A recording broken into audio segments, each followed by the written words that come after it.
Hello, everyone, and welcome to another episode of Study of X. I am your host, Tim. This is a podcast where we cover the Krakoa era of X-Men comics in chronological order.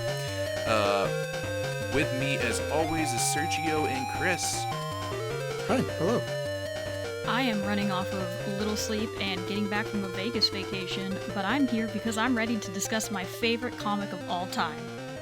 Hell yeah, that's the attitude. Yeah. Heck yeah. So, fun group of issues. We get some interesting commentary on the drug politics here of Krakoa.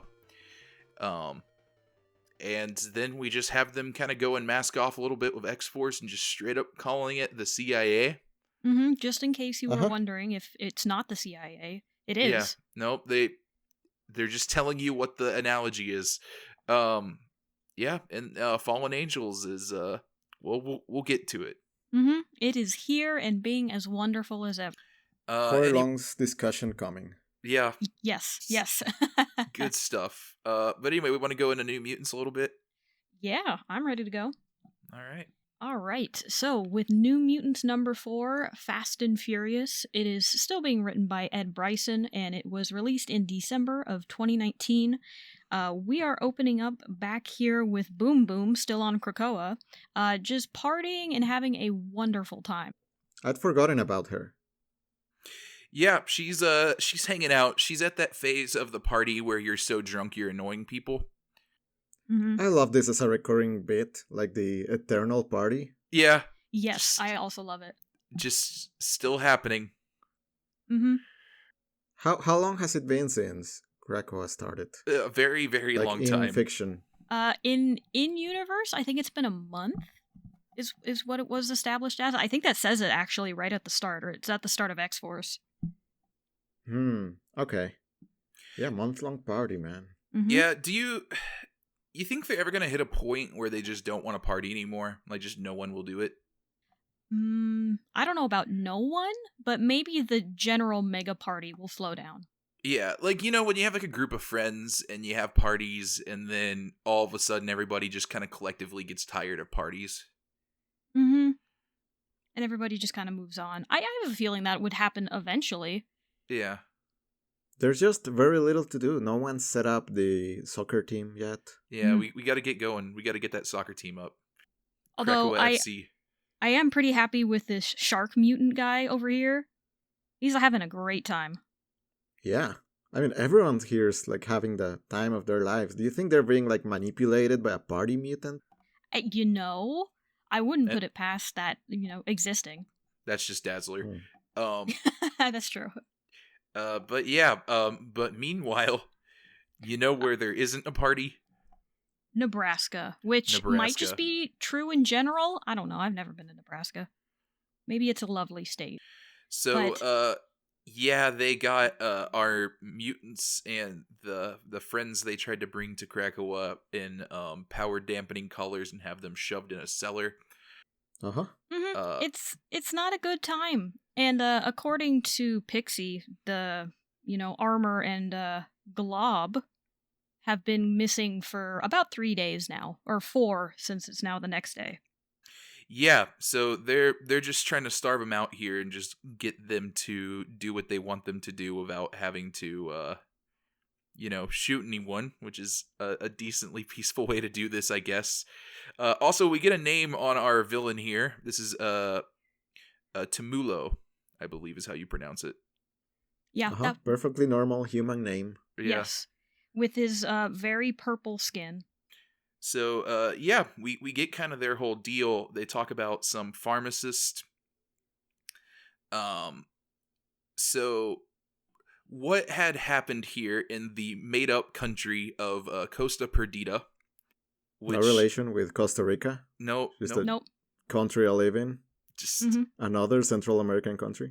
They made up a bunch of Central American countries. I don't know if that started here or if this was just Marvel canon that these existed. I learned that Costa Perdita first showed up in 2004 in a Warlock comic, of all things. But there's a couple of other countries around there, like Terra Verde, which has been referenced in X-Force. Some of those are really old, like around like the 70s when they were first introduced. Yeah, Yeah. so it was the Marvel thing of they introduced a bunch of fake countries and we're like, well, now we got to put them on the map Mm-hmm. somewhere. Yeah, actually, looking at the map that shows up later on, Costa Rica is actually a separate country. It's clearly there, even though it looks like it has like divided into. I really wonder what's happening in this. Really funny. Yeah, there's some interesting stuff in Central America. It looks like these three countries they kind of mention here are like very small slivers of like Guatemala, but Guatemala is Uh still huh. there. Yeah, it sounds like they sort of broke off and became the thing from what I had read, and they're all doing different ways of running their countries. Some of them have a monarchy, some of them have a democracy, some of them have gone through 3 different types of government systems. So it's kind of all over the place. Depends on when it was made. Uh huh. Yeah. Yeah, we'll get into that a little bit more, but to move God, I cannot. What is this guy's name again? Tamulo. His Sure. whole deal here is way back when there was a plague in Costa Perdita that was caused by pharmaceutical companies dumping, or well, I don't know if it was pharmaceutical companies, but they had people dumping waste into the rivers. It caused a plague. Some dude from America made a vaccine and upcharged it. The country couldn't make a deal. A bunch of people died, and now this guy wants to get paid. Yeah, I gotta say, having reread this, his reason for doing this before you find out he's only doing it so he can make money, it makes sense, and is very accurate to a lot of other countries where that does happen, where bigger corporations come in, just mess everything up for everybody, cause people to get sick, die, all sorts of stuff. And you want the cure? Well, you're gonna have to pay a lot of money. So his Yeah, initial reason, not that I would say not that evil, really. It makes sense. well, It's just oh, go ahead. no, sorry, go.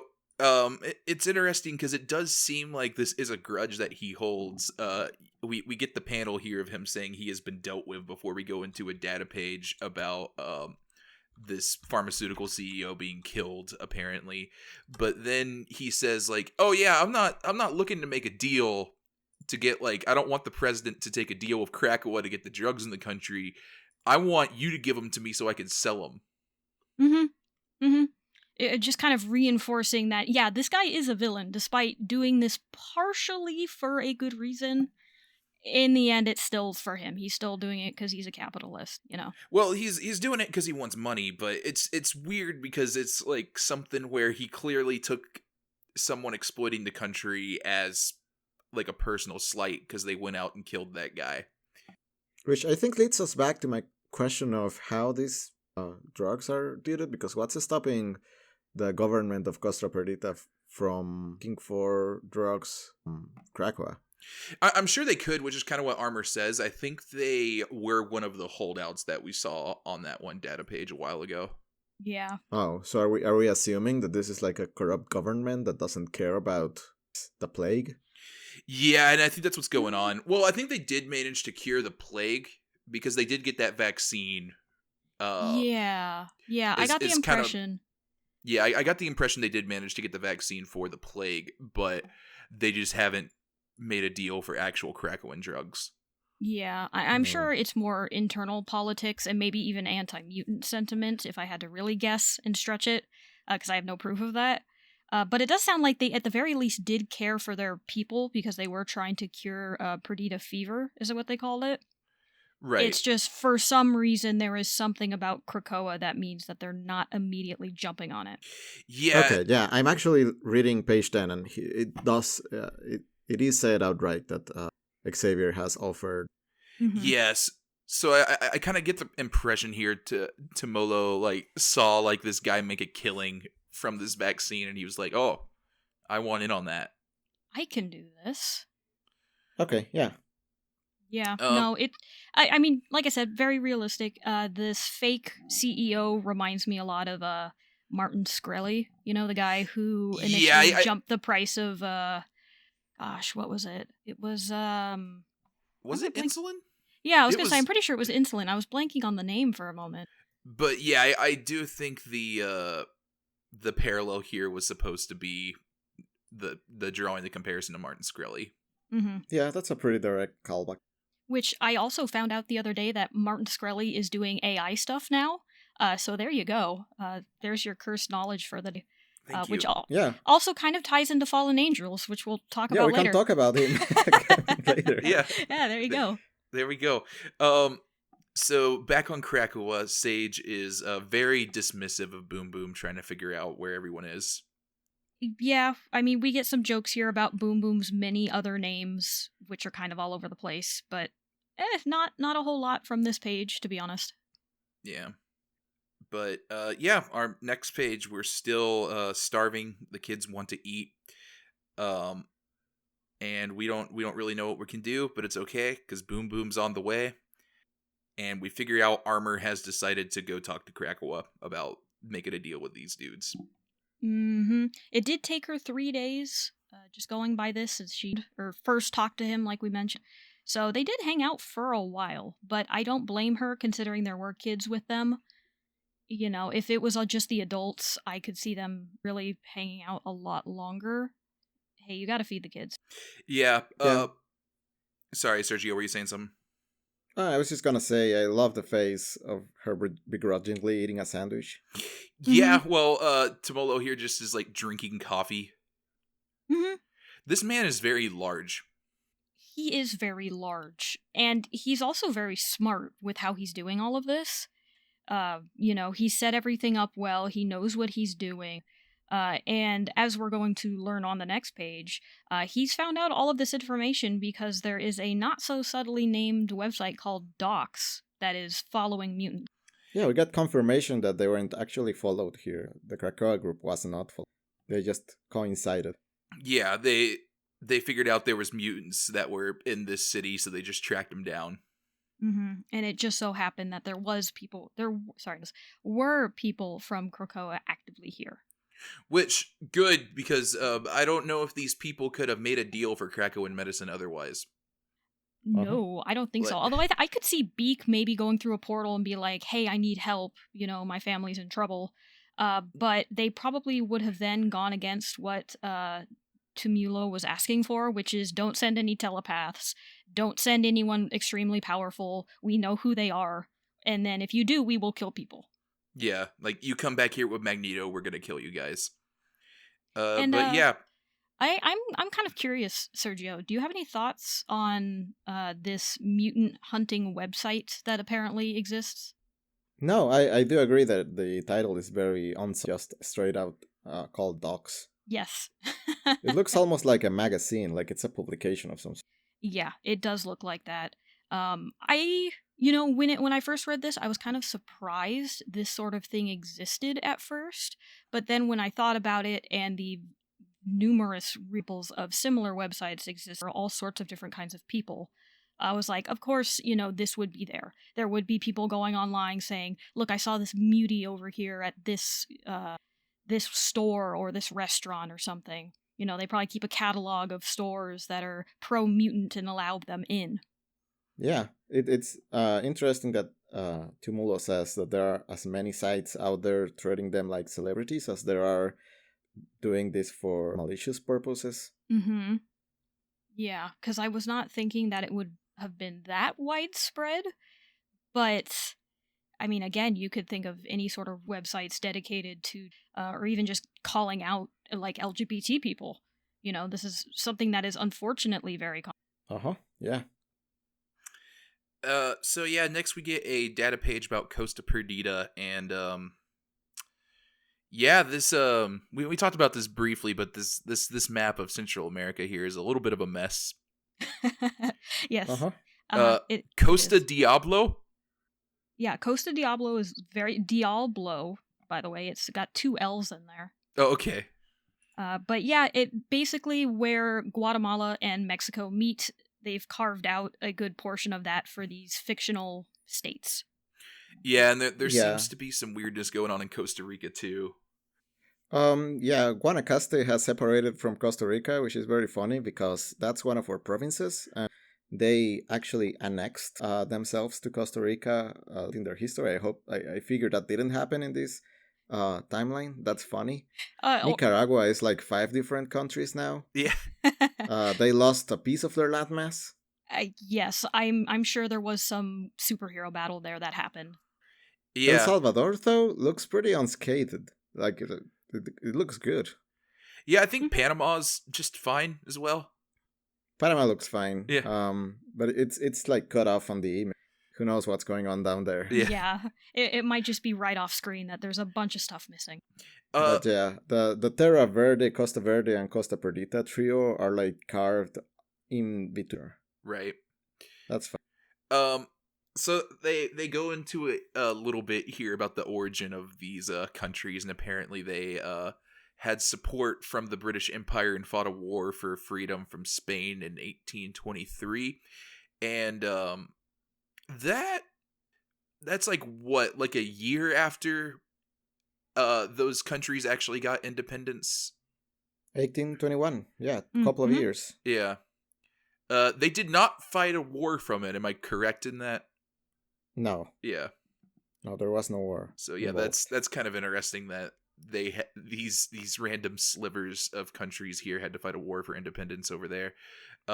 Yeah, I don't think any of these countries had support from the British Empire either. Yeah. No, I And don't. I also think it's interesting that it says one of its major languages is Portuguese, when you really can't find Portuguese in Latin America. Yeah. Yeah. I figure it's just mostly kind of just Spanish down there.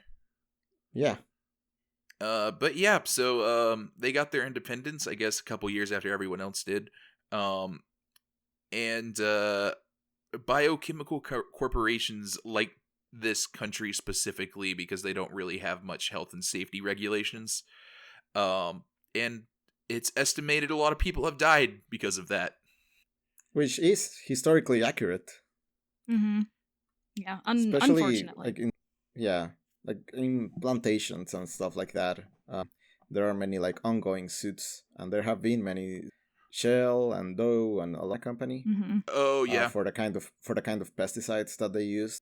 Yeah, I think I do not know too much about Central American history. I do know conditions when they made the Panama Canal were horrific, to put it lightly. So yeah, that does not surprise me.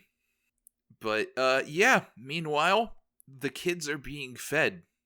Yeah, And they gave them some I don't know what that is. It doesn't look great. I- I mean, Glob yeah. loves it.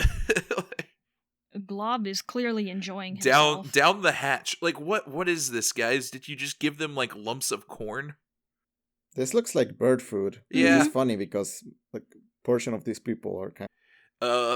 So Angels manages to get them to release her collar by saying she needs to spit on the food before they digest it.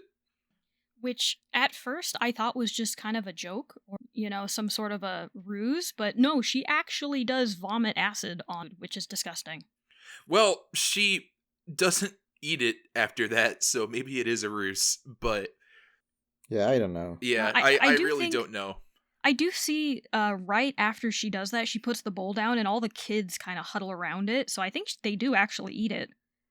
Oh, that's true. I think they're eating from it. Mm-hmm. Yeah. So I think she was. Yeah, that's fine. That's just nature for you. Yeah. You It's know like- what? I'll nod and smile and say sure. But yeah, so the she acid spits Manon's collar, and Glob very, very quickly frees the other of the creepy two twins. And they make this man believe that one of the other dudes there with a gun slept with his wife and then killed his parents. You know, these two kids, I don't think they're very good. No, No. they seem very evil. Glob rightfully points out, hey, you guys could have just made them think we were friends. Yes, you did not have to go for the violence route and murdering But- each other. Yeah, they got some evil faces on, and they're like, no, they deserve it. Yeah, maybe they shouldn't be walking around Krakoa freely. Yeah, I don't know. I don't know if the kids are all right. Like, has anyone flagged them to the like Quiet Council? Yeah, I doubt it. Also, how does the Krakoan law work of murder no man when they're actually not doing the murder? Yeah, this one I would say probably does count as self-defense, but this is real. Like, This is real dark. You were right. Glob did point out, hey, you could have just made them think we're friends, and we could all just walked out of here. Also, again, as Glob also points out, there are children down here. Maybe having them shoot each other is really not a good idea. Yeah, and especially doesn't go great because everyone outside, including Armor, hears the shots and assumes people are dead down there, like the hostages. Mm-hmm. But before things can escalate much further, Boom Boom shows up blowing up one of the trucks. They escalate further, just in a different way. Yeah. Does get escalated, but just not in the way everyone was expecting. Mm-hmm. And we get a full page of Boom Boom here with a cool jacket drinking booze with an exploding truck behind her. Still, I believe it's been at least a day and a half, and she still has booze with her. Yeah, I mean, you just get another bottle. I mean, I guess. They just probably have, like, lots of coolers around the party. Yeah. Probably just like go and grab another one. Natural plant coolers and everything. It's probably really cool. Anyway, I hope you aren't excited to get back to that plot line anytime soon. Well, I guess pretty soon, because the next issue of New Mutants, we're going back to space for a little bit. Woo! When you said we were doing something different for a while, I thought it would be longer than 2 issues, but I guess we're going back to space adventures now. Yeah. Yes.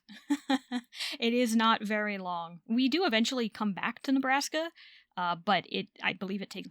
Nope. Okay. No?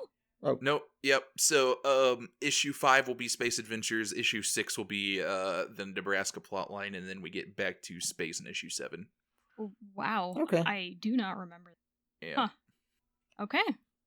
Well, I guess... That sounds alright. It's not like we're not already juggling 6 ongoing threads. Yeah. It's just like, whatever. Why not?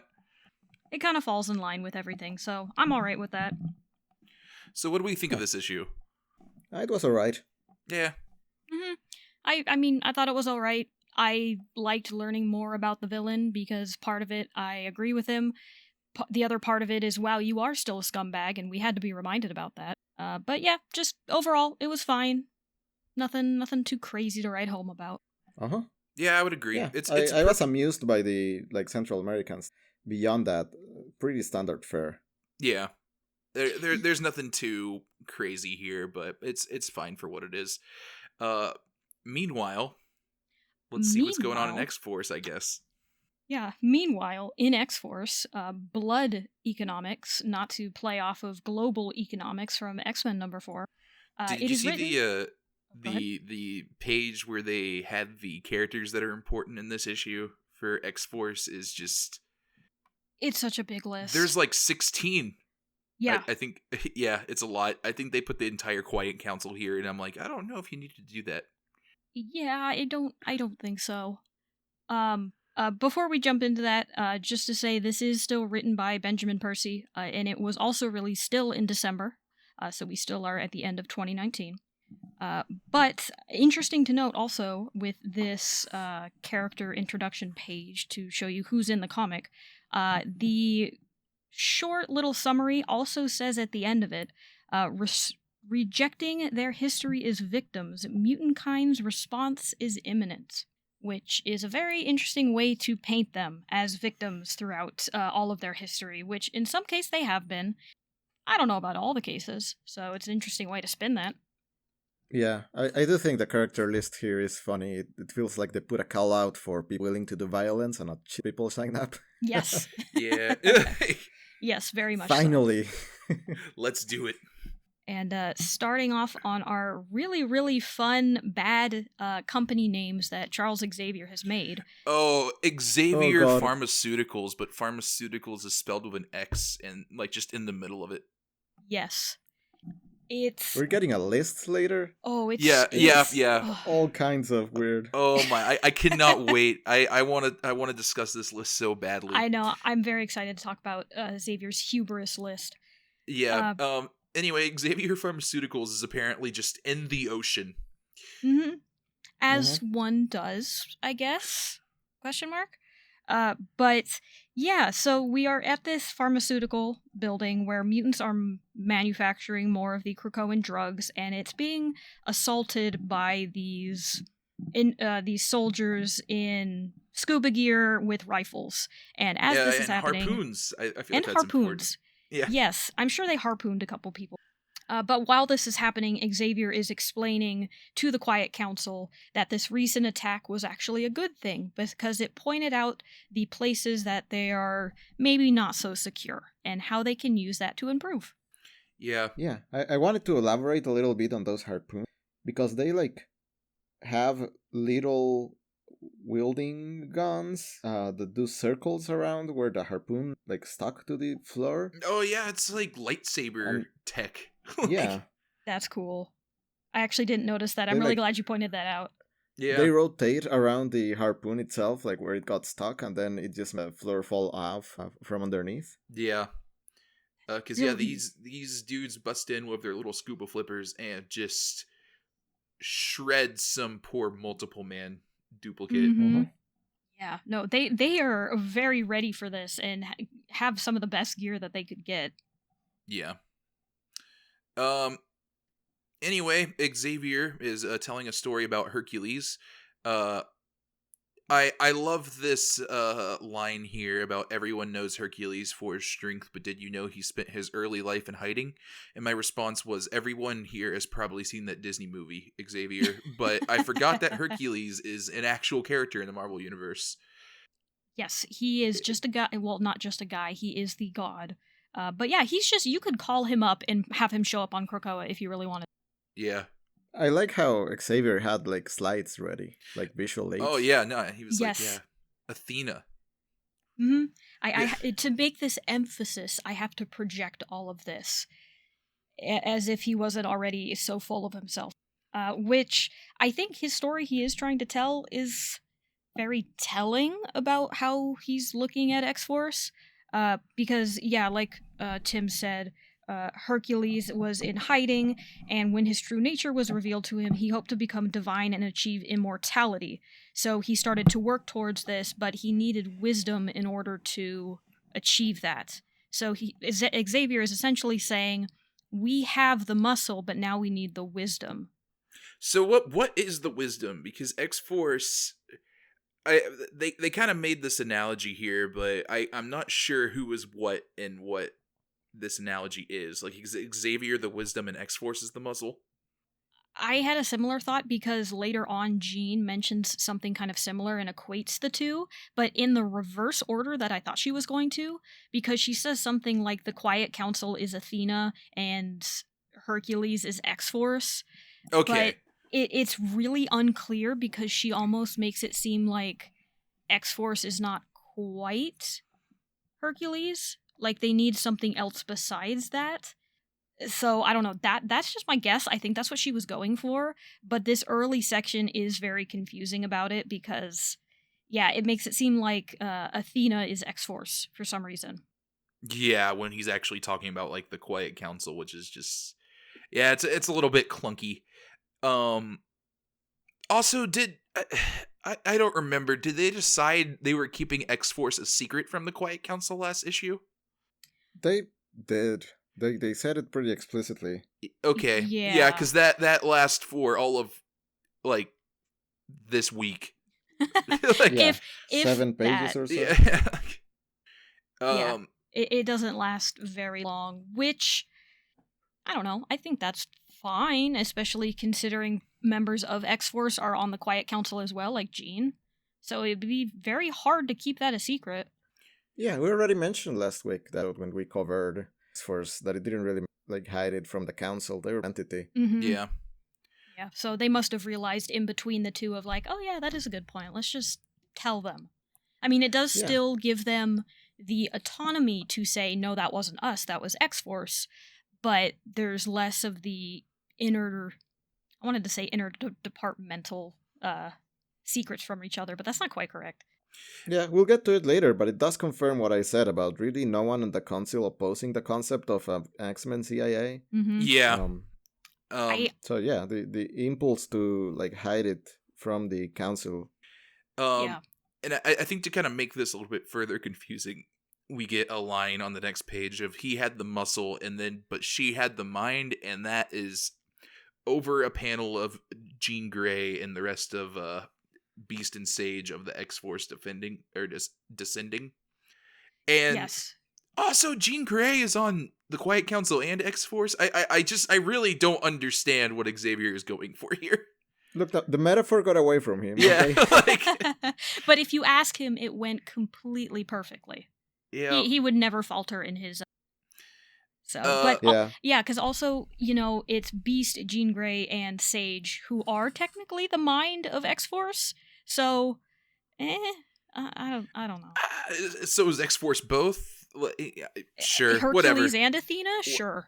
Whatever. Let's just go with sure. So Jean is able to reconstruct a psychic, vision thing of what happened. Yeah. Yeah, I'm pretty sure this is on several, Batman games. Yes, the Batman... detective mode or whatever. Yeah, the Batman Arkham Asylum VR game is just this. And it's actually really cool. I highly recommend it. But it's just what Jean is doing right here, and it's a replay of what happened. Yeah. Mm-hmm. So they notice these people have different gear from the people that attacked them before, and just in general, they don't seem like they are the same group. Mm-hmm.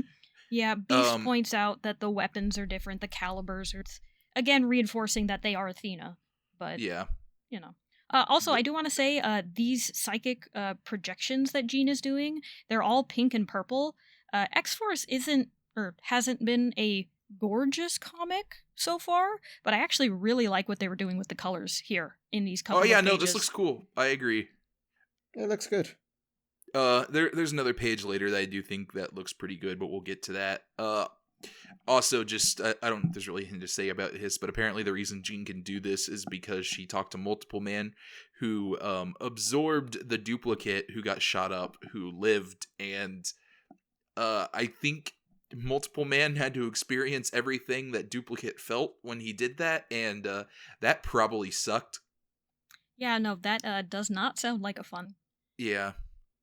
So yeah, they kind of talk a little bit about how they think what happened, or how they think the events transpired here. Sage thinks this is a front to actually get data, and that this was in fact the same group. I don't think that's conclusive evidence, but yeah. Yeah, I'm not sure if I got the same impression. I feel like she agrees this might be a different group, but that it was a way for them to get behind enemy lines, so to speak, to get to Charles Xavier's financial information. Well, she does seem pretty certain of it, because they say, so you seem certain they're the same strike team, and she says, isn't it obvious? Oh, yeah. Okay, yeah, you're right. I think I skipped over that. Yeah. Yeah, I'm still not totally convinced, but I guess, these groups are probably of smaller groups and things like that, so it's segment. Yeah. Anyway, though, it's time for the main event.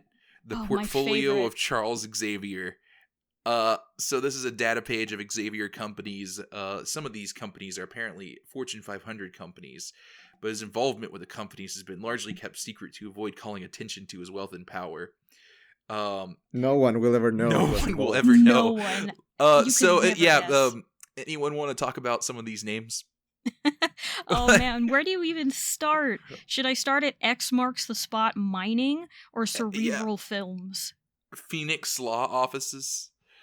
Wolverine Waste Management. That's not even on the nose. That is in the nose. His Dream Philanthropic Foundation. Oh my gosh. I know we've discussed how full of hubris Charles Xavier is, but man, it is just fully on display on this page right here. Summers News and Media. So yeah, Xavier has a bunch of companies named clearly after X-Men stuff, and maybe that's less obvious for someone that's actually in the Marvel world, but some of this stuff, it just seems like, yeah, that's probably a mutant company there. Oh, you know what? Actually, question for you, Tim, has there ever been a X-Men team called the Uncanny X-Men in universe, or is that just a comic title name? See, and Yeah, that one's a little bit interesting because, yeah, I actually don't know if they've ever been straight up called the Uncanny X-Men. I think X-Men just became the Uncanny X-Men, like, run-wise. Mm-hmm. But, again, there's a pretty big gap in my X-Men knowledge for a couple decades there, so maybe there was a team officially called the Uncanny X-Men in universe, but I don't think so. Okay. I think it's funny the full name is Uncanny Valley Farms, which gives a completely different Yeah, meaning. yep. Yes, Like, yes.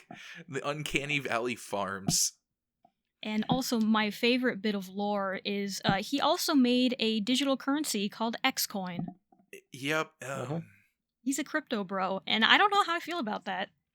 You know, there are digital currencies that are not related to crypto, and I will choose to believe this is one of them. Yeah. Okay, you know what? I like to live in your universe too. I will join you there.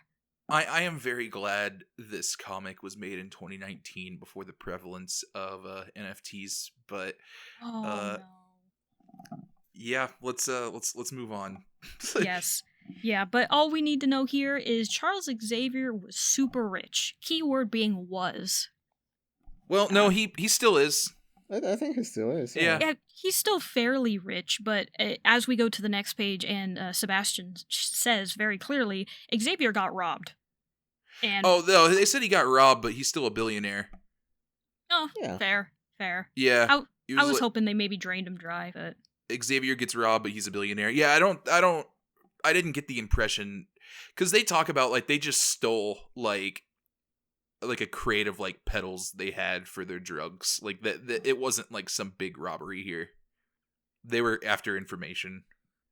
and all of his not very subtly named companies. Yeah.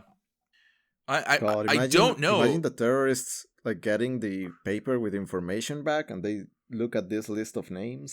And they're like, and they're just no, like, yeah, like, no, it can't be that obvious. well, maybe that's how they found Xavier Pharmaceuticals. You know? Like, Xavier's just Probably. like, how could they have known? I disguised the name so perfectly. I thought about it for so long. I came up with so many names. I never would have Yeah. guessed. The Shadow. Yeah, the Shadow Chairman. So yeah, Sebastian's saying, why are we discussing this? It's not a big deal. Apocalypse says, no, we gotta have a response. In a weirdly kind of good way, because I like the way he frames it, or he's basically just saying an assault on Charles Xavier is an assault on all of us, and then repeats the same thing but with Sebastian's name in it. And I like that camaraderie coming from this guy, and just in general. But unfortunately, I would say he has a point. Yeah. So yeah, Jean talks about how she also thinks they need a response because of what happened to Charles, and these people are kind of not mean. Yeah, Xavier starts talking about X-Force, and Mystique immediately just says a mutant CIA. Yeah, she gets it immediately. She has run with those kind of circles. She's done this work. She knows where this is going, right? Oh, no, yeah, Mystique was on a, fun fact, Mystique got herself and, the Brotherhood of Mutants at the time a role with the U.S. government working for them as a group called Freedom Force. Really? Yeah. Okay, then yeah, she very much knows this then. Yeah. I like how they at this point become like Rhodey school, because Magneto, it's not Magneto, it's Xavier who tries to like calm them down, saying, I don't think that's a fair comparison. Yeah. But even after that panel, everyone's still calling it like the mutant CIA. No, it's like it's in the same thing. Like Xavier says, like, I would prefer we not compare ourselves to human institutions. And then directly under that is Nightcrawler saying, if we're talking about a mutant CIA, like, Yeah. nah, like, they all know. Like, I get the feeling that, especially with the last talk that Xavier gave in the last issue, he really did think this was a new novel idea and they were going to be different and better than the human CIA. But everyone's correct. It's still the CIA. yeah, like, no, you're making a CIA, man. Like, we get it. Yeah. Yeah, they did a 9/11 and now we're making a CIA. Yeah. Oh no. Like Mystique's over here just being like, yeah, there's not going to be a moral compass here. Mm-hmm. Like, this is nationalism. Let's be real. I appreciate my buddy Nightcrawler still trying to get morality in here, even though he is trying to tackle morality onto a nationalistic institution. But I love the guy. He's always trying to do the best kind of thing.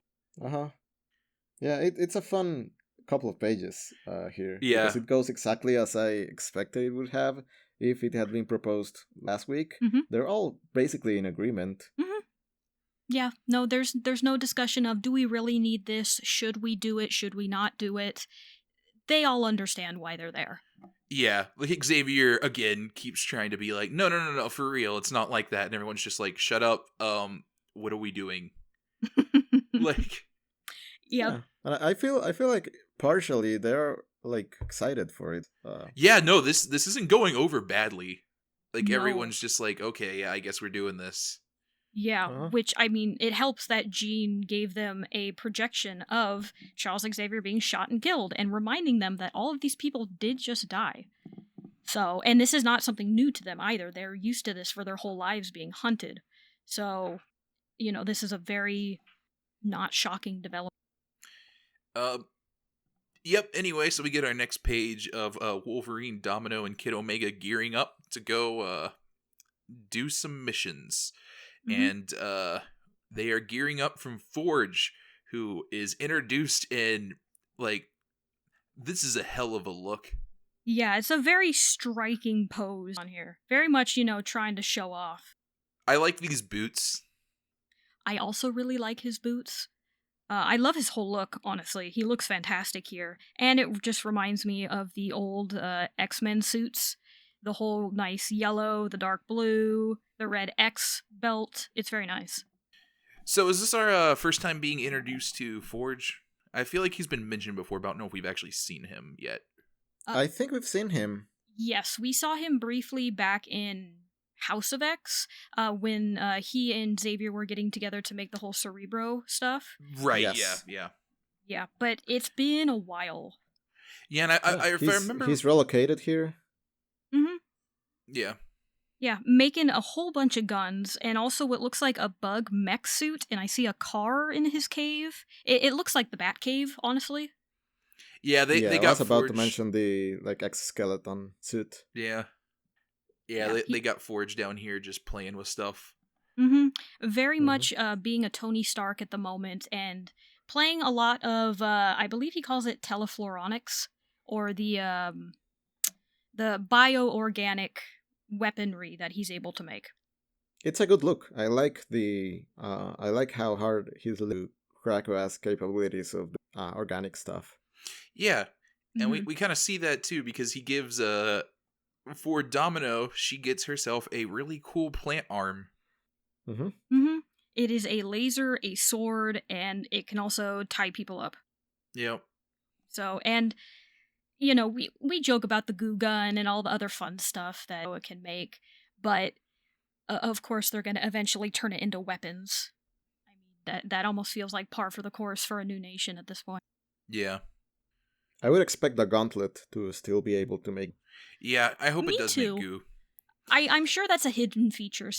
Like the dish cleaning goo? Yes. So you don't have to actually go and go to the kitchen and everything. Just goo the plate and then you're good.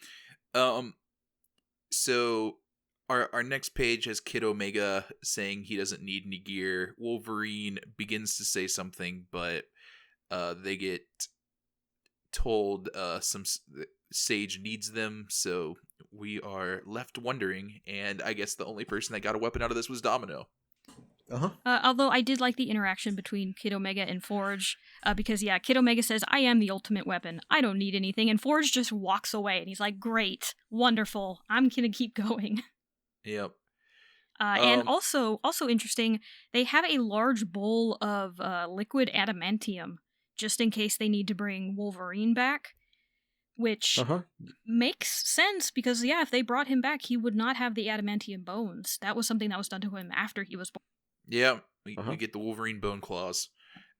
Just basically a bathtub full of the stuff. Yeah, just in case we ever need to bring him back. I don't think that will happen anytime soon. No, not at all. No. But yeah, our next data page is Forge's daily planner.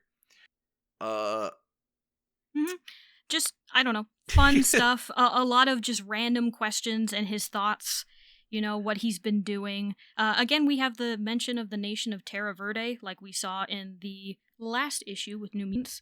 They're also apparently making telefloronics, so they are doing the same thing he is, but likely not as well.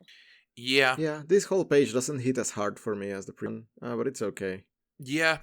I do think the Terra Verde stuff is interesting. I think the other thing I did find very interesting was his thoughts on the Krakoan flag and wanting to put it on all of their weapons.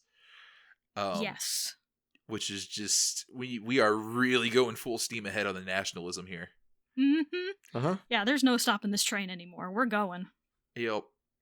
I also like the implication that he has these goals for doing squats and everything, and push-ups, but he keeps pushing the goal to a different time further.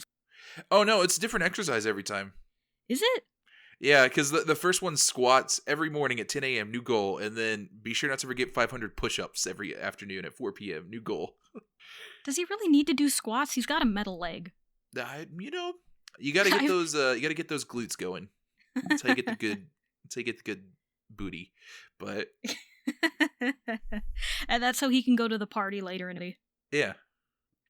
So, meanwhile, Xavier's egg building in San Francisco is apparently being raided. Mm-hmm. And while normally this would not be an issue, this is a dual human and mutant endeavor. So if there's any humans in there that are killed, they're not coming back. Yeah. Also, some humans appear to be getting killed.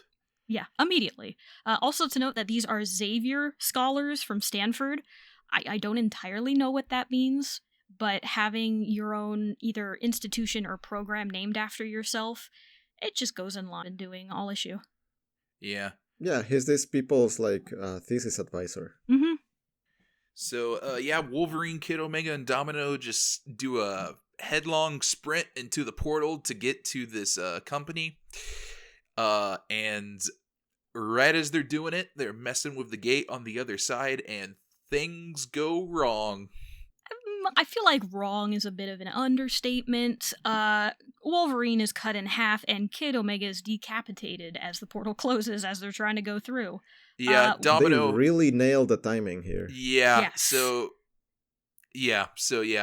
Domino managed to miss it and is just stuck on Krakoa with no gate. Yeah. And also horrified. Beyond horrified about what happened. You could say she was lucky that she was not cut in half by the gate, but I don't know. Seeing the remnants of your companions being cut up doesn't sound... No, it does not. I mean, out of the list of possible outcomes, I think it's the better one. Yeah. That's true. But it looks like they're probably not going to be saving this space here, or at least not quickly like they wanted to. No. Nope.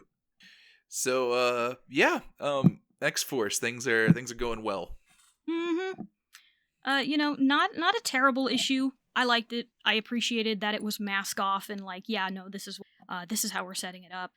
A bit confusing with the whole Hercules analogy that was going on, but I got what they were going for, and I'm like, sure, I dig it.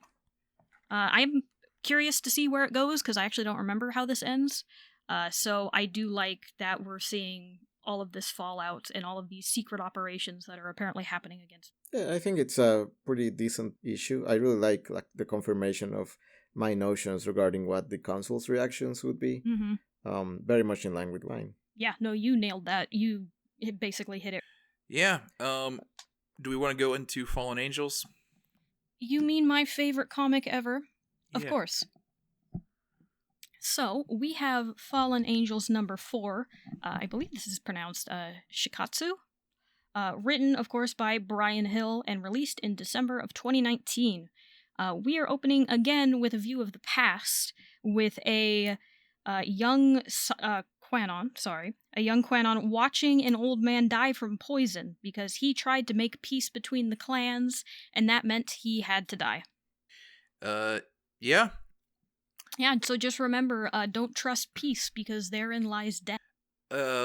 Yeah, so then we go into the present day where Psylocke and X-23 are scoping out some children, all standing there, all creepy-like. Just hanging out in a field, I think. Yeah. Just, chilling, and it's clearly a trap, which X-23 points out, but Psylocke doesn't care. She's like, we gotta do something about it.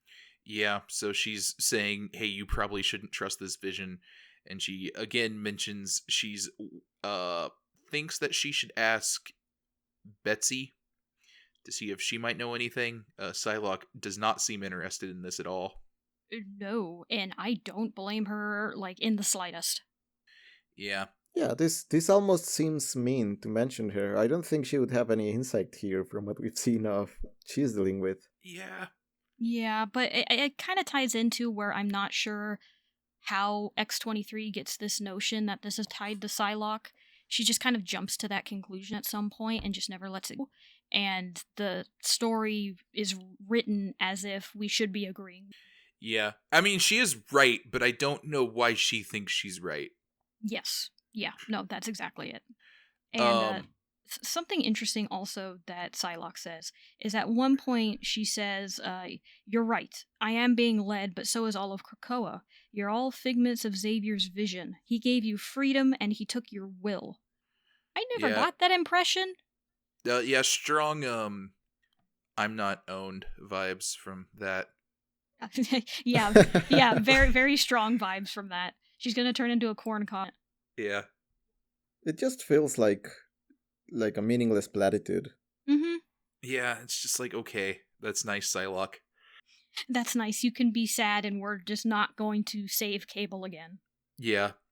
She's very adamant on Cable can handle himself. Mm-hmm. But then Cable does not seem to be handling himself. No. No. In fact, it is the opposite, as he is very clearly being tortured and not doing well. Well, he's being tortured for a little bit, and then Apoph's like, oh, we don't gotta do all that. I don't think that's Apoph. I think that's just this is, weird creepy machine followers. Creepy Grim Reaper person. Is this not at least like Apoth adjacent? Is this like another separate entity? I haven't been entirely clear on that. I don't know. I think whatever this is works for Apoth, maybe, but I'm not super clear on this either. Yeah, it's very unclear. I'm not even sure if this being started out as a person or if it's just a machine or even somehow a hybrid of the two. It's really unclear. I just know he looks really cool. Yeah, I was kind of thinking about this a little bit, and with the focus on technology this comic has, I actually have kind of thought about maybe the connection to the weird hive mind stuff from some of the House of X Powers of X things. That might be what he's going for here. That's actually an interesting point, especially thinking about what Psylocke just said about, Xavier stole your will. I think the implication is supposed to be that Krakoa and Mutants is a similar kind of hive mind where everybody thinks the same, but Psylocke and these others, because they don't fit in, are clearly pushing against that. But, it's not coming across that way. I never even realized that until you said it, really. Yeah, it is interesting because, House of X, Powers of X, I feel kind of had your three distinct, there's the humans and the mutants that they're at war, and then the humans create the machines, and the machines end up being the primary threat, and that seems to be kind of similar to what these people are, but they're just, Apoph seems so different from the portrayal of machines and technology that we got in previous stuff that I get why it's taken this long to think about that comparison. Yeah, I think you're, because as this being says at one point, mutants kind of filled the void that was left from humanity by God, which I believe is what it is implied. And now that mutants have left humanity to go do their own thing, technology is going to fill that gap, and that's where Apoph is. Yeah. So, but it's very confusing and oddly worded, and it's also trying to tie itself into a biblical stance, which I'm not sure is really warranted. I can see how it got there when we learn a bit more about Apoph later on in this issue, and how it kind of became its own god complex. But early on, not. Yeah. Grim Reaper thing says it's gonna tie a message to Cable's leg, and guess we're done here. I mean, we do learn that Apoth is Psylocke's a quote-unquote son, a son of binary and ones and zeros, and Apoth only wants her love. We'll learn what this is about, I think. Yeah, no, very, very shortly.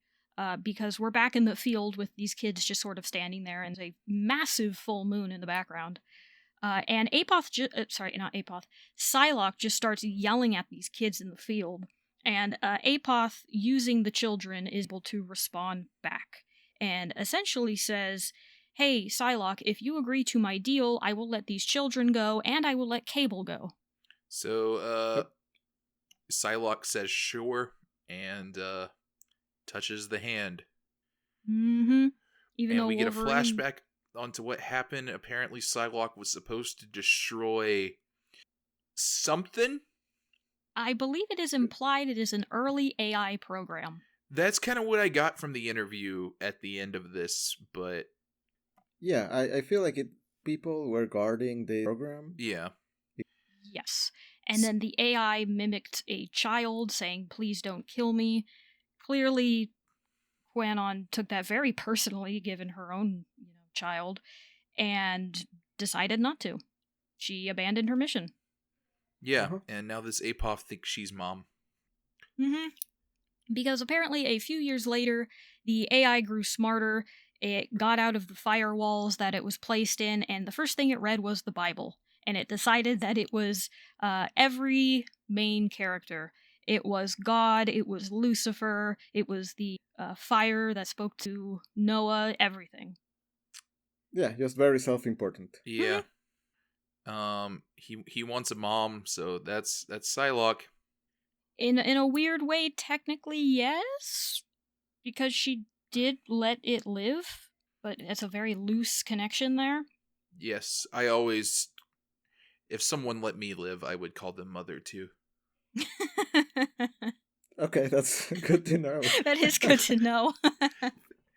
And we do learn also a little bit is that what Apoth really wants is a one mind, a unity with everything and everyone, so that there is finally peace, and also so Apoth will never be alone.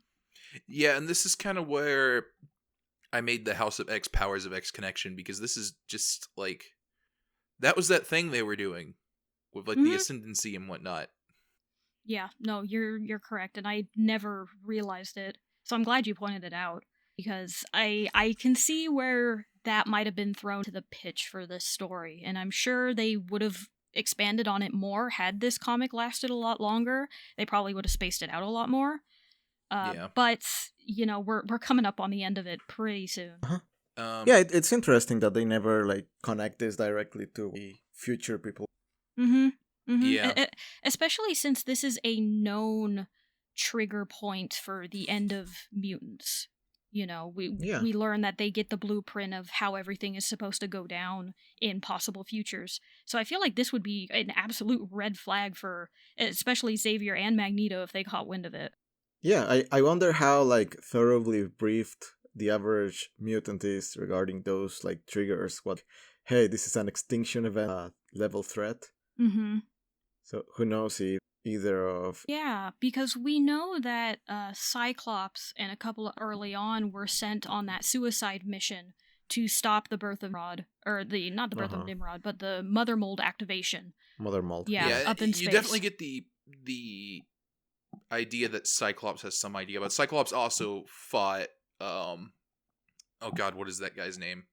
Nimrod. Cyclops and some other X-Men have fought a Nimrod before, so that might be where they're aware of it. But yeah, I kind of wonder if this is only knowledge like Xavier and Magneto are aware of. Yeah, especially also considering Cyclops is the good Boy Scout, and he wouldn't question Xavier if Xavier asked him to do something. Right. So Apoth, true to their word, decides he's not going to kill the children, and Cable also gets to live. But then we have... There's a sequence of 3 pages here where a very similar panel gets reused. I think 2 of them are exactly the same, and the other one looks like they had a 3D model that they slightly rotated. Ooh, I'm interested. What pages is that? It's 19, 20, and 21 on my copy. Okay, let me see. What character are you talking about? It's Psylocke, just like while she's having this revelation, and there are like pyrotechnics coming out of her body. Oh, I see it. Yeah, it is just kind of like the same thing. It's so yeah, no, it totally is. Yeah. You can see it. But yeah, I do wonder, because I've wondered before how these characters are being rendered, and this does make me wonder if these are like 3D models or something. I wonder what the workflow for this was. Yeah, that does kind of feel like the vibe. It is just like these are like a 3D kind of art style here. Yeah. And I've seen that before done in comics, so it wouldn't surprise me if that is what's being done. Yeah. Anyway, we see some Dr. Manhattan looking person that Psylocke apparently can see, and she is blown back in awe by this person. Yeah. And then we get our data page, which is a phone interview about someone in Japan making an AI. I don't know if this is related or not. We don't get a date on it, but I do kind of get the vibe that this was supposed to be in reference to that AI that Psylocke saved. Yeah. Yeah. I get the full impression that this gentleman, Nakamoto, is the creator of the AI, or APOTH. So it's... I wasn't... What's funny is, I wonder if S. Nakamoto is a reference to Satoshi Nakamoto, which is a pseudonym used by the creator of Bitcoin. Ooh. Oh, is it? Maybe. Yeah, I could see that, especially with just like how like technology this run seems to be trying to be. Yeah. Yeah. I think it's funny how we're reading it years later when ChatGPT is kind of exploding in popularity. Yeah. Yeah, I was going to bring that up too, because this came out, 4 years ago. And here we are now dealing with the AI explain. Yeah, not to the point where it is APOTH, but... Yeah, reading this data page with the 2023 mindset is very funny. I agree. Just... Yeah, this guy really sounds like your generic effective altruist, like Sam Altman or Elon Musk even. Yeah. No, it's fine. AI is gonna be fine. Yeah, which all of these people, what they have in common is they have concerns about AI, but they're entirely unrealistic. Yeah. And the things they say are going to be fine are the ones that we should be worrying about, like the, again, material consequences of deploying technology such as that in a society where profit comes first and not like creative endeavors or people getting fair living standards. Like, are we going to just replace jobs with this? Like, that's the actual... Yeah, it turns out the answer is yes when most people are interested in profits and not actual quality. Oh yeah, of course. Anything creations. To cut some corners. Especially if cutting the corners makes money. Yes. Yeah, and if it disproportionately like impacts minorities and people with low resources. Right. And of course, when these are implemented, not if, they're not going to be perfect, despite that being the line that is spewed over and over and over again. And it's even said here in this fake interview, where it says, the problem is we still have humans pulling the levers, pressing the buttons. Soon it will be impossible for mankind to maintain efficiency in the interconnected world. We are fallible, we fatigue, we are polluted by emotions, and it's implied that AI and robots that we create are obviously not tainted by these things, despite the fact that they are being made by the people that are. Yeah, we see in this interview very like concisely 2 points that are coming up pretty prevalently on this ideology, which is first of all the concept of AI as a child that needs to be like raised, so they're like stalwarts, which really makes no sense when we're applying it to what is basically word predictor on steroids. And then we've also got exactly what you said about like us being able to just leave an AI running and that's going to be like perfectly objective and it's never going to make a mistake because it's working on, objective observed data, when most data sets that we work with are essentially prejudiced and share the same preconceptions about the world as we do, because we are generating those data sets and they're often generated with like interests in mind that align with state interests or political or corporate interests. So yeah, we're like the idea of an impartial AI. Yeah. It's at least from my perspective, it feels impossible because it always going to objective data sets in any case. Yeah, and I bet this guy didn't document the training data either. Oh no, absolutely not. This thing is going to be perfect and have no flaws. Why would they need to do that? Yeah. Yeah, they just fed all of fortune to it. Mm-hmm. And surprisingly came out racist? Man, who would have guessed? It's weird. It's weird that happened. Yeah, no, weirdly, I'm oddly positive on how this issue of Fallen Angels turned, because it is still relevant, which I never thought it would be. But only really with this interview at the end. The whole Apoth wanting a one mind. That's still a mess. That's still kind of all over the place. Yeah, it's interesting that it's a good launching platform. Yeah, no, 100, because that is gonna keep going and keep ruining a lot of lives. Sure is. And but we did it. We discussed Fallen Angels in like under 20 minutes. I'm so proud I know, of us. we did it. The one issue of Fallen Angels that we have something positive about is our shortest one. I'm proud of us, everybody. We did it. No, it's okay to not talk about things you don't want to talk about. Yeah, just look, these issues are like not all that meaty. So yeah, not at all. Yeah, sometimes, you just have an issue. It's all right. Stuff happens. It's fun. That's how I would qualify X-Force and New Mutants this time. They were fun. I had a good time. Thumbs up. Not much else to say. So, next time, we will be covering, in about 2 weeks, we will be covering X-Men issue 5, New Mutants issue 5, and Excalibur. No, not New Mutants issue 5. Marauders issue 5 and Excalibur issue 5. Yeah, you can't forget our pirate friends like that. Come on. Yeah, that's my bad. That's all right. So yeah, where can they find you guys at? People can find me at Fireblend. And if you're looking for me, you can find me at Sonics on Twitter. That is SAWNEEKS. By the time this episode comes out, I'm probably underwater with Zelda Tears of the Kingdom posts and everything about it. Hell yeah. And then, Tim, if they are looking for you and your thoughts on AI and how it's going to take over the world, where should they look for you? Well, it's interesting you point that out, because I will be in a facility surrounded by guards in a black box. Very nice. That's probably the smart place to be when the AI overlords take over. Yep. Remember to bring the sound modulator, a small child, whenever destroy you. Yeah, that's a good plan. Have to make sure to put on the kid voice. Yes. Which we never even... You just gotta practice your pleas for mercy. Yeah. Which we never even talked about how weird that was. But hey, you know what? We'll tie that up. Maybe it's brought back in the next issue. Who knows? Yep. But if you are looking for this podcast on any social media, you can find us at Study of X on Twitter and also on Tumblr.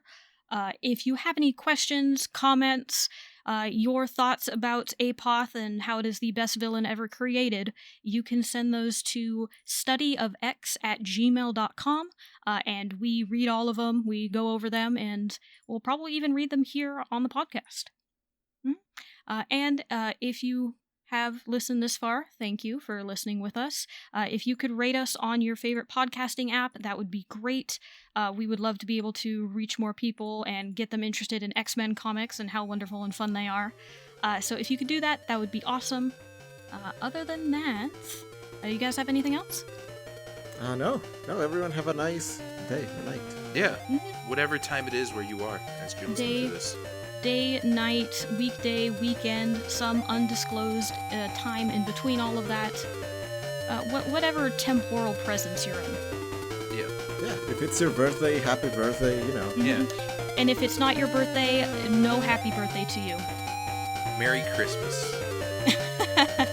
Happy holidays. All right. All right. Later, mutants. Bye.